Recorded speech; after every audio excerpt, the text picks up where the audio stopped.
জাতীয় সংসদের chief whip Nurul Islam মনি জানিয়েছেন, তেল মজুতদার ও কৃত্রিম সংকটকারীদের বিরুদ্ধে কঠোর ব্যবস্থার নির্দেশ দিয়েছেন প্রধানমন্ত্রী তারেক রহমান। জাতীয় সংসদ ভবনের সরকারি দলের সভাকক্ষে বিএনপি সংসদীয় দলের সভা শেষে সাংবাদিকদের একথা জানান চিফ হুইপ। তিনি বলেন, দেশে তেলের সরবরাহ সংকট নেই। যারা তেল মজুত করে এবং কৃত্রিম সংকট সৃষ্টির চেষ্টা করবে তাদের বিরুদ্ধে কঠোর ব্যবস্থা নেওয়া হবে। এছাড়া সড়কে বিশৃঙ্খলা এড়াতে প্রয়োজনীয় ব্যবস্থা নেওয়ার নির্দেশ দিয়েছেন প্রধানমন্ত্রী।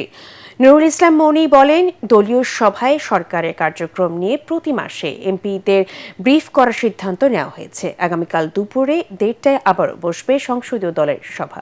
ইয়াসিন রানার রিপোর্ট। শনিবার সংসদে সরকার দলীয় সংসদ সদস্যদের নিয়ে সংসদীয় দলের বৈঠক অনুষ্ঠিত হয়। এতে সভাপতিত্ব করেন প্রধানমন্ত্রী তারেক রহমান।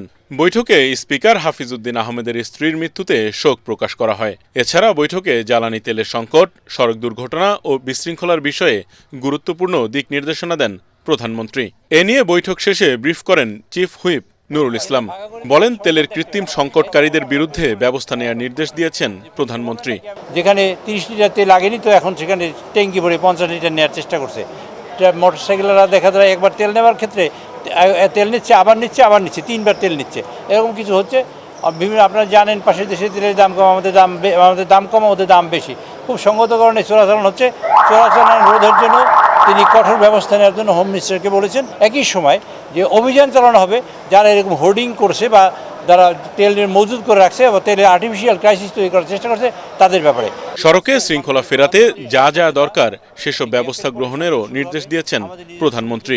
যোগাযোগ মন্ত্রী মহোদয় তিনি ওখানে বলেছেন যে আমাদের একটা দুঃখজনক ঘটনা, যেটা বাস দুর্ঘটনায় নিপতিত হয়েছে। একই সাথে ট্রেনে দুর্ঘটনা ঘটেছে। তো বাস কেন দুর্ঘটনা ঘটেছে সে ব্যাপারে কী পদক্ষেপ নিয়েছে সে ব্যাপারে আলোচনা হয়েছে।